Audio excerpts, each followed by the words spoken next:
এক দশকেরও বেশি সময় ধরে চলাচলের অযোগ্য হয়ে পড়ে আছে রাজধানীর উপকণ্ঠ কদমতলী থেকে সাবান ফ্যাক্টরি পর্যন্ত সড়কটি। রাজনীতির পালাবদল ঘটলেও বদলায়নি সুভাট্টবাসীর দুর্গতির চিত্র।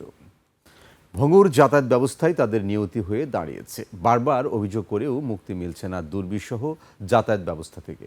বিস্তারিত সঞ্জয় অধিকারী রিপোর্টে। শিয়া বাটার ও ভিটামিন সমৃদ্ধ লিলি বিউটি সোপ, তারুণ্যময় উজ্জ্বল ত্বকের জন্য।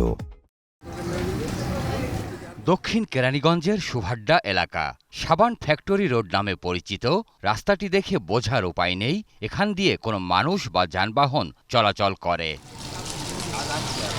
এই বেহাল রাস্তা পাড়ি দিতে প্রতিনিয়ত হয়রানির শিকার হচ্ছেন হাজার হাজার বাসিন্দা। রিকশা গাড়ি যেমন তেমন পায়ে হেঁটেও চলাচলের উপায় নেই। নামাজ পড়তে যাইতে পারতেছে না, আইতো ময়লা থাকে যাইতো ময়লা লাগে। আমাদের দোকানে কোনো কাস্টমার নাই এই রাস্তার কারণে। হাসপাতালে রুগী এই রাস্তা নেওয়া যায় না। কাদাপানিতে জর্জরিত সড়কটি এলাকাবাসীর কপালে ডেকে এনেছে মহা দুর্ভোগ। জনজীবন হয়ে উঠেছে দুর্বিষহ।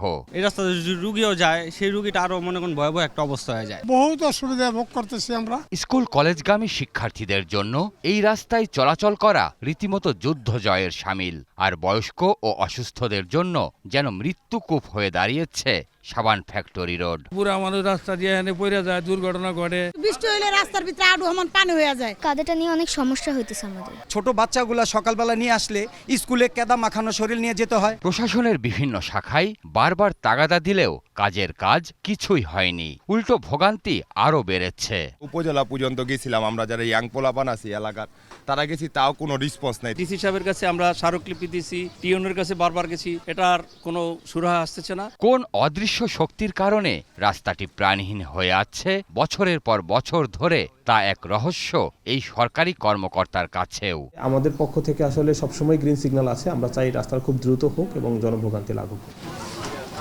আলাদিনের চেরাগের কোনো দৈত্য নয়, কেবল প্রশাসন সদয় হলেই এই নরক যন্ত্রণা থেকে মুক্তি মিলতে পারে বাসিন্দাদের। সঞ্জয় অধিকারী, ২১ টেলিভিশন, ঢাকা।